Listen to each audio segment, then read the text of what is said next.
Alors aujourd'hui, je vais vous parler d'eau potable, évidemment, de qualité, avec 3 mots-clés: surveillance, temps, espace et prise de décision. C'est dans le cadre des travaux de la chaire de recherche en eau potable. Je suis aussi de l'École supérieure d'aménagement du territoire, qui est mon département académique, et du Centre de recherche en aménagement et développement, dans lequel d'ailleurs les chercheurs mettent en valeur et développent, génèrent beaucoup de données territoriales, techniques, technologiques, mais aussi socio-économiques et citoyennes, sur la base desquelles on fait ou on développe nos méthodologies de recherche.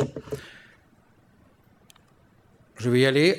La chaire en eau potable va être lancée prochainement, mais je peux déjà vous annoncer les partenaires. 3 municipalités dans la ville de Québec, Lévis et Saint-Jérôme, SNC-Lavalin, A26 Solutions, plus l'Association de protection du lac Saint-Charles, avec 4 co-chercheurs, 3 de génie civil et génie des eaux à l'Université Laval, Christian Bouchard, Caetano Dorea et Geneviève Pelletier, et mon collègue Réan Sadik de UBC, avec de nombreux étudiants que je mentionnerai un peu plus tard.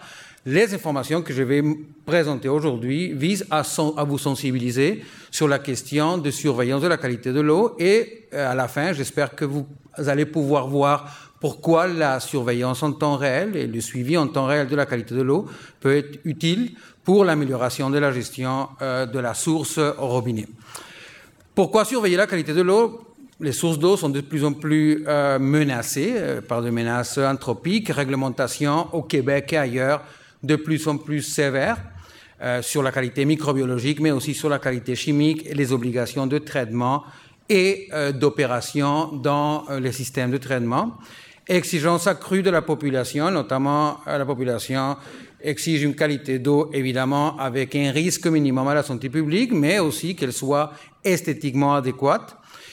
Pour ce faire, il faut générer de l'information, c'est-à-dire des données sur la qualité de l'eau qui va servir aux décideurs, qui va servir aux gestionnaires, en particulier le gestionnaire municipal, mais aussi le gestionnaire qui fait la réglementation ou qui encadre l'eau potable au Québec au niveau provincial, mais aussi le citoyen qui fournit de l'information sur l'eau potable, mais aussi à qui on doit communiquer, avec qui on doit communiquer pour le rassurer.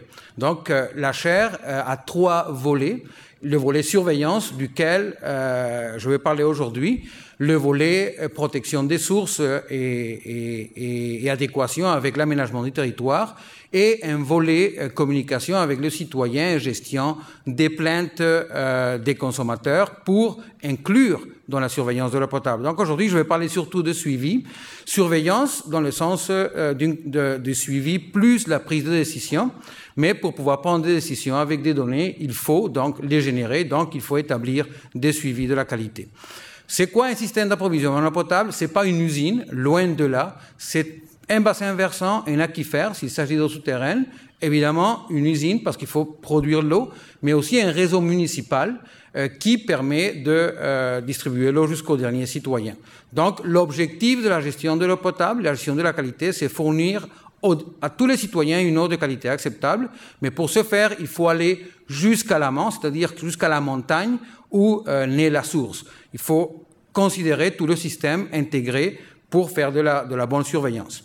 Donc, la qualité de l'eau à la source, elle est influencée par les caractéristiques climatiques. On en a parlé beaucoup aujourd'hui sur précipitations, aussi température, donc les intensités et la durée des précipitations, les caractéristiques des bassins versants ou des aquifères, et les pressions anthropiques qui sont exercées à l'intérieur du territoire, ce qu'on appelle pour une prise d'eau potable un bassin d'alimentation, qui s'assimile pas mal à un bassin versant d'une rivière, mais dans ce cas-là, c'est dans un point particulier à partir duquel on pompe l'eau potable pour la rendre consommable.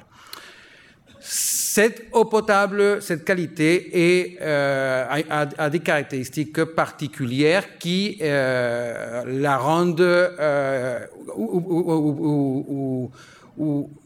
qui font en sorte des caractéristiques qui font en sorte qu'il faut la traiter, c'est-à-dire qu'il y a des besoins de traitement particuliers qui permettent donc d'obtenir une eau potable de bonne qualité. Par contre, la qualité de l'eau varie dans le temps et dans l'espace, dans les réseaux municipaux. Le premier citoyen ne reçoit pas nécessairement une eau de même qualité que le dernier citoyen, même si dans les deux cas, l'eau peut être potable.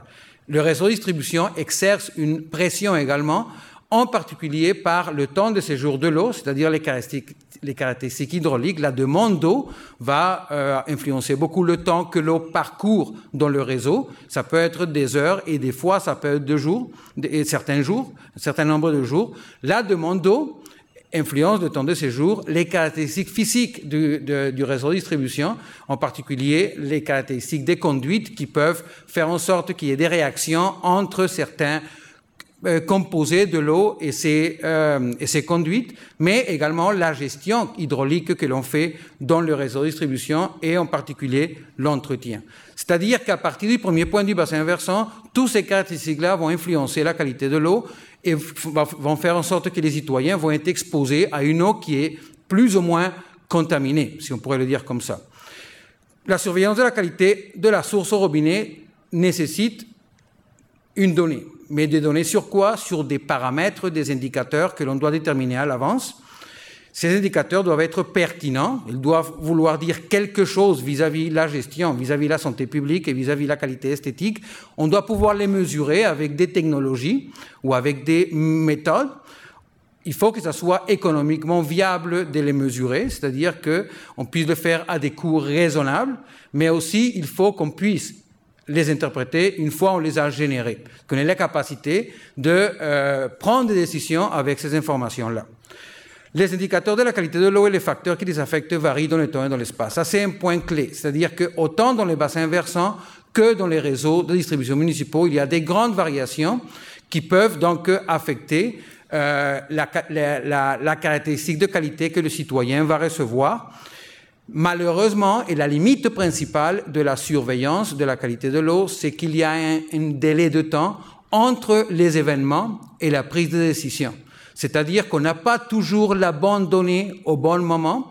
Alors, si vous vous rappelez bien des événements qui se sont passés à lac Mégantic ou les événements de contamination, par exemple à Walkerton, les conséquences ont été telles qu'il y a eu un laps de temps assez important entre l'événement et le moment qu'on a compris que cet événement avait un impact sur la qualité de l'eau potable ou sur la prise d'eau ou la qualité de l'eau au réseau de distribution.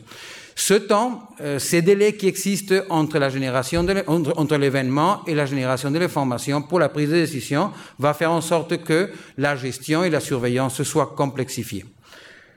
Plusieurs questions doivent être posées lorsqu'on fait de la surveillance. D'abord, qu'est-ce qu'on mesure? Comment le mesure-t-on? Est-ce qu'on va sur le terrain? On le fait avec des technologies? On le fait en laboratoire? Est-ce qu'on le fait en temps réel? Est-ce qu'on utilise des échantillons mélangés, composites? C'est des grandes questions qui paraissent simples au début, mais lorsqu'on va prendre la décision de comment surveiller, ce n'est pas aussi simple. Quand surveiller? Donc, il y a la question évidemment de fréquence, à quel endroit et à quelle fréquence? C'est-à-dire, combien de fois je dois surveiller? Est-ce que c'est aux 2 heures, c'est aux 2 jours ou c'est aux 2 mois? C'est des grandes questions qu'on doit se poser en surveillance parce que ça va beaucoup affecter la représentativité de la donnée qu'on va obtenir. Et cette représentativité, la qualité de la donnée dont on a besoin est beaucoup assujettie au type de contaminant dont on parle, qu'il soit chimique ou qu'il soit microbiologique. Quand on est à la source, évidemment, on a parlé aujourd'hui beaucoup de prévisions de débit, entre autres associées aux caractéristiques météorologiques. Il y a plusieurs facteurs qui influencent la qualité d'une prise d'eau, c'est-à-dire ce sont des facteurs qui sont associés au bassin versant et en particulier à la qualité de l'eau dans la rivière, quand on parle d'eau de surface, et les affluents. Toutes les activités qui sont exercées en amont de la prise d'eau ont potentiellement un impact sur la qualité de l'eau à la prise d'eau. Pour faire un suivi adéquat, il faut déterminer des endroits dans lesquels on mesure des paramètres de qualité de l'eau et qui nous permettraient éventuellement de prévoir la qualité de l'eau à la prise. Ce qui intéresse le gestionnaire de l'eau potable, c'est pouvoir savoir si en 2 heures ou en 2 jours, la qualité de la prise va être affectée soit par un déversement, soit par l'épandage de fumier en temps de pluie, par exemple, ou par un accident d'un camion qui contient un produit chimique et qui pourrait éventuellement ruisseler dans la rivière. Donc, c'est une information qui n'est pas facile à obtenir parce qu'il faut décider où échantillonner, il faut décider quoi échantillonner, et il faut ensuite utiliser cette information-là pour décider quoi faire par rapport à la prise. Est-ce qu'on la ferme? Est-ce qu'on fait un avis de bouillir? Est-ce qu'on fait un avis de non-consommation? Ou on ajuste le traitement? Et pourquoi c'est important? C'est parce que la qualité de l'eau varie énormément dans le temps.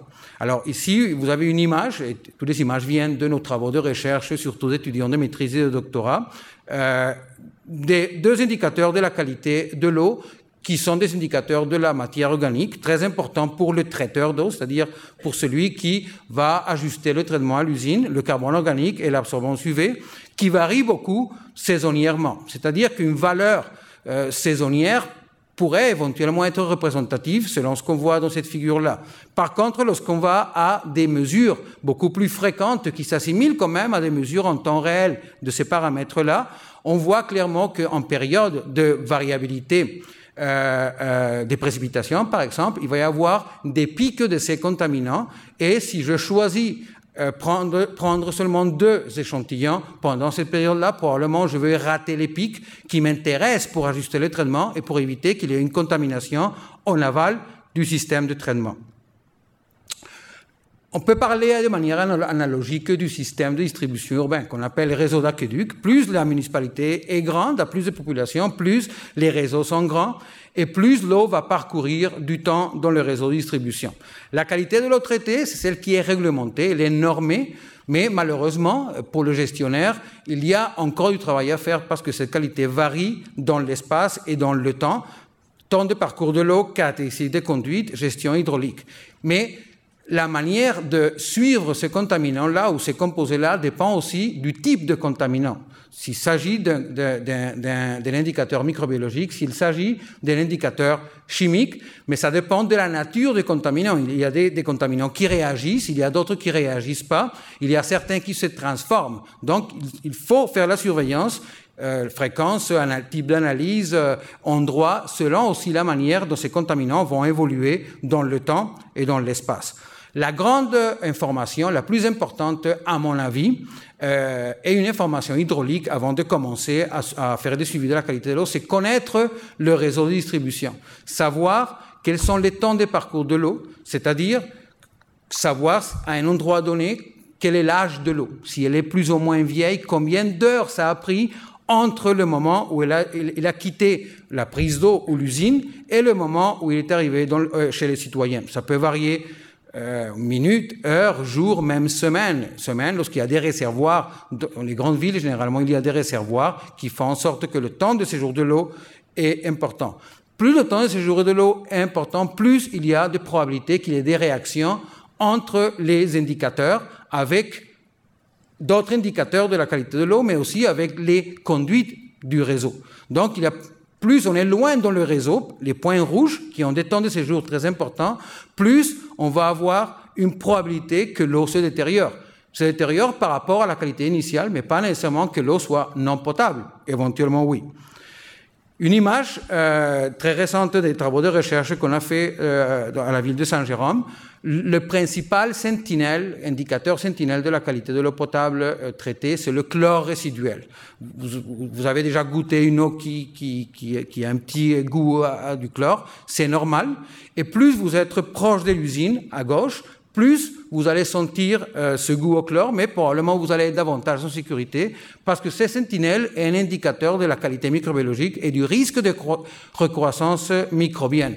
Donc vous voyez spatialement, du point 1 au point 15 dans l'espace, il y a une variabilité importante du chlore résiduel et les box plots, c'est la variabilité temporelle pour des périodes d'échantillonnage sélectionnées. Donc ce cas, c'est environ 6 mois. Les 6 mois plus intéressant, c'est-à-dire que ça va plus ou moins de mai à novembre, où l'eau est davantage chaude et où les réactions chimiques et microbiologiques ou biochimiques qu'il peut y avoir dans l'eau sont plus importantes en raison des températures relativement élevées.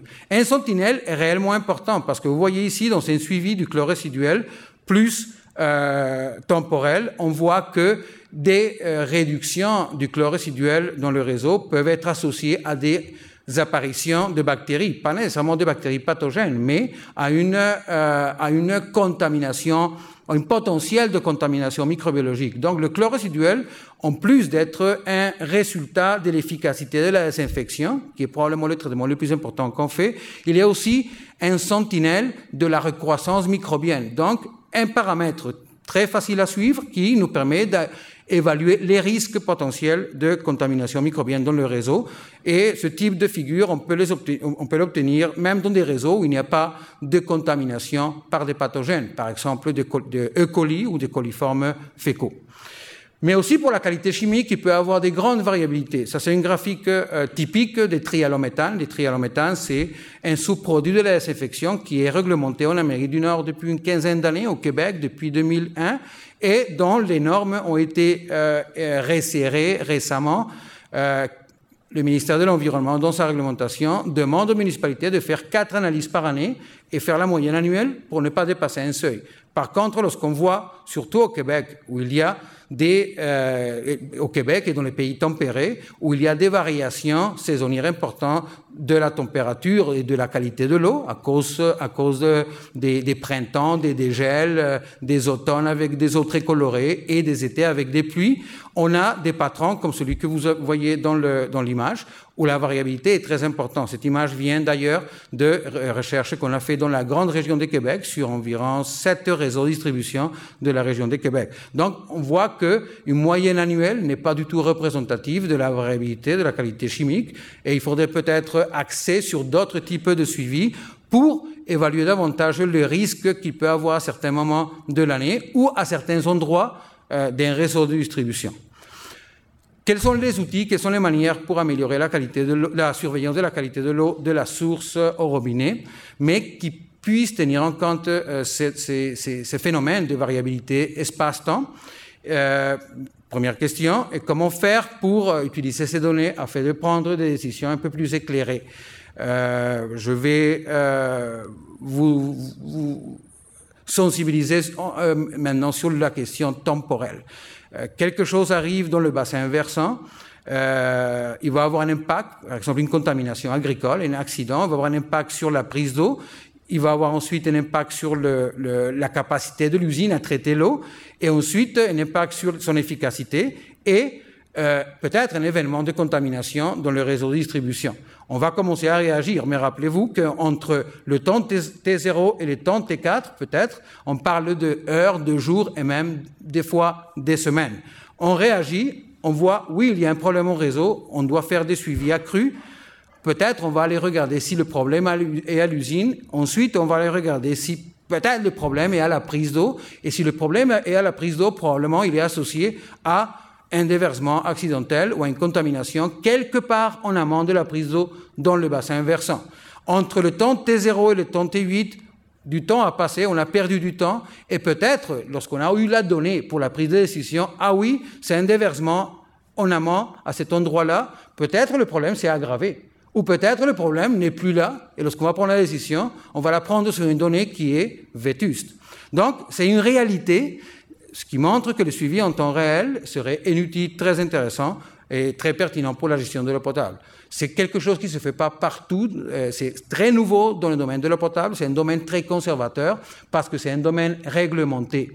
Les États-Unis, le Canada, l'Europe ont des réglementations, des normes très strictes sur la qualité de l'eau qui impliquent des standards, et des standards qui sont très difficiles à changer. Quelques municipalités, comme la ville de Québec, la ville de Lévis, nos partenaires d'ailleurs,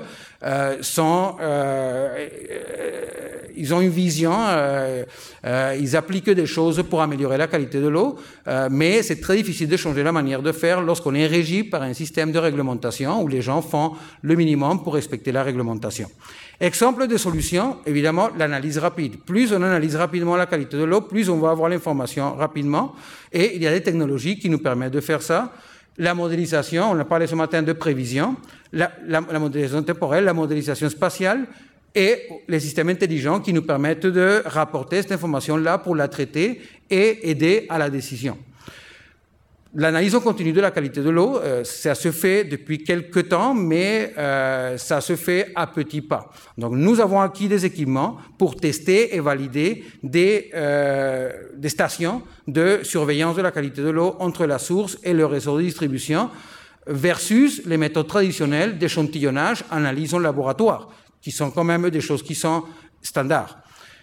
On est en train d'utiliser un analyseur pour la première fois au Québec d'ailleurs, et je crois qu'au Canada, je ne m'aventurerai pas pour le Canada, un analyseur en continu de sous-produits de la désinfection avec l'indicateur de trialométhane versus un laboratoire qui a tous les équipements effectivement pour analyser ces produits-là qui sont en trace. Ça requiert des chromatographes de laboratoire pour séparer les phases dans l'eau.